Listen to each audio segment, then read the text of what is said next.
Well, look at those Atlanta Hawks, y'all. Onsi, Saleh in the front office, they are still making moves, and the Hawks made another sneaky move, another sneaky signing, adding to the Atlanta Hawks roster. I would like to welcome the newest members of the Atlanta Hawks to the offseason roster. Or are they? Welcome back to the Hawks Digest. I am Chris Tip Moore. Take off those shoes, leave on those socks, and we're going to get into this Hawks update. Not gonna hold you too long. Let me get right into it. But before I do, I have to do what I do. Hey, shout out to everybody who is a part of that 45.2% of subscribed people who make Atlanta Hawks Digest one of your first listens when you need Hawks content, no matter how big or small, right? And if you're a part of that 54.8% that is still not convinced about Hawks Digest, I'm telling you guys, regardless, I understand about different titles. I understand about that all while. But still, the content is there. We are passionate Hawks fans here.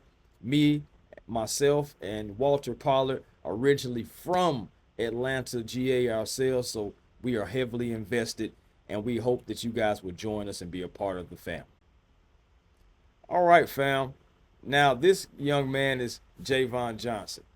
He and also Dwight Murray Jr. were signed by the Atlanta Hawks on September 3rd. Now, Johnson, who is on the screen right now, he went undrafted in 2023.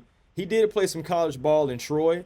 Also, he had a few stops, Iowa State, but his last stop was in DePaul.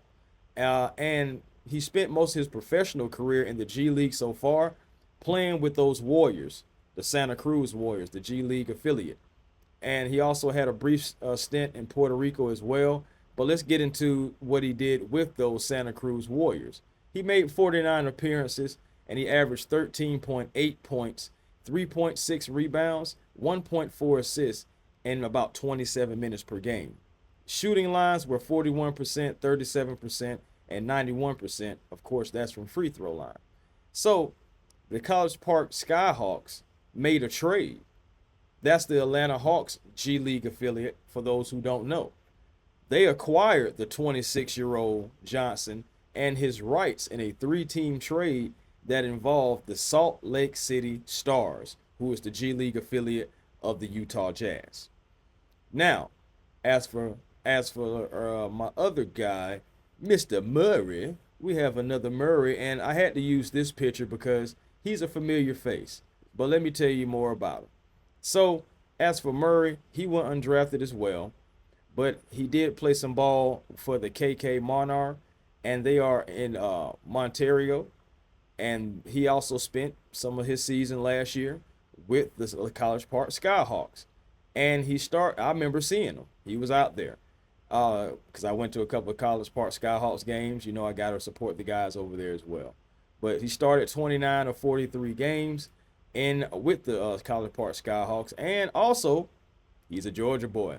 He is from Austell, Georgia, and he is 6 foot. He's a guard. He put up 9 points, 5.1 assists, 3.8 rebounds. He also did this in 24 minutes. Now his shooting lines: 39%, 31%, 76%.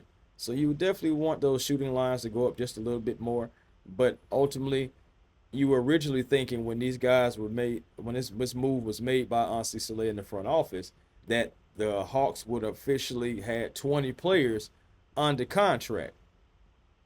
Not so fast. Not so fast at all, because the Atlanta Hawks have waived both players. And it was reported by Lauren L. Williams, the Atlanta Hawks will waive Javon Johnson and Dwight Murray Jr., but they now have their G League rights. So what does that mean? That means most likely at 10 times out of 10, unless something else happens, you're going to see not only Dwight Murray Jr., but also Mr. Johnson here on the College Park Skyhawks team this season, because we still got to get that roster together too, right? I mean, we did lose some players on that roster. Nikola, he's not going to be there. He's signed. Kobe Buffkin's not going to be down there. Keaton Wallace, we'll see what happens with that. And put a pin in that, by the way, and on that name. But ultimately, guys, you see that these players right here, it was a strategic move again by Onsi Saleh, getting these guys on the roster, but waiving them to get the rights for these players so you can have them down in your G League system developing. You want to develop that. So you like to see it. I'm happy to see that. Also, not to also be outshined, but I have to mention this guy right here, Mr. Keaton Wallace. Shout out to Mr. Keaton Wallace because recently he just got engaged to his girlfriend. So from Hawks Digest and Chris Tipmore and Walter Pollard, I'm sure I wanted to give a special salute and shout out to Keaton Wallace on his engagement. Hey man, I love to see it, happy to see it. Want to see you, you know what I'm saying, do well in the league for our Atlanta Hawks. Hopefully this season we'll see you some more. So we'll see exactly what happens. But I just wanted to say good luck on your future endeavors and your future engagement when it comes to that.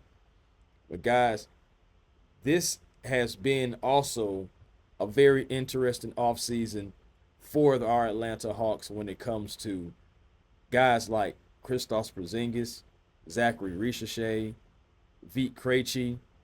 I love seeing that these guys are getting their opportunities for their countrymen to advance their game, enhance it, get the rust off so you can already be ready coming into the regular season because that's exactly what we're going to need.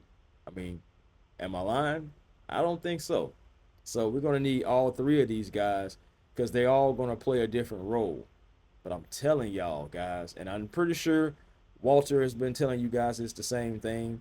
And he's probably going to continue because I believe he has another video coming for you guys as well. So stay tuned for his next video. But you got to just think about it. Zaccharie Risacher is the guy out of all three of those guys that I'm looking at. And I'm impressed. And I'm happy and I'm ready to see how Zaccharie Risacher is going to transition from this Euro ball playing for France, bringing it to the ATL in an 82-game season. I'm very excited, low-key, about Zaccharie Risacher in year 2. I am, because he has looked like he's just built off of his confidence off of that second half of the season. And guys, Zach looks good. I understand he struggled like the other day, but at the end of the day, overall, Zach looks good. Zach looks confident. Zach is moving without the ball. Zach is getting better on defense. Zach is staying with his man, sticking with his man. Zach is boxing out. I can just see it. It's a lot of different things that Zaccharie Risacher is doing, guys. And it's making me excited about year 2 for him, along with the pieces that we have brought in, along with the pieces that is already here. Zaccharie Risacher could be ready to take that leap. You never know. He could be most improved, but we'll see when we get there. Until next time, guys, that's all I have for right now. But I will be right back at you guys, of course. So y'all stay cool, and I will be right back at you. Peace and blessings to you all, and to you all, holla.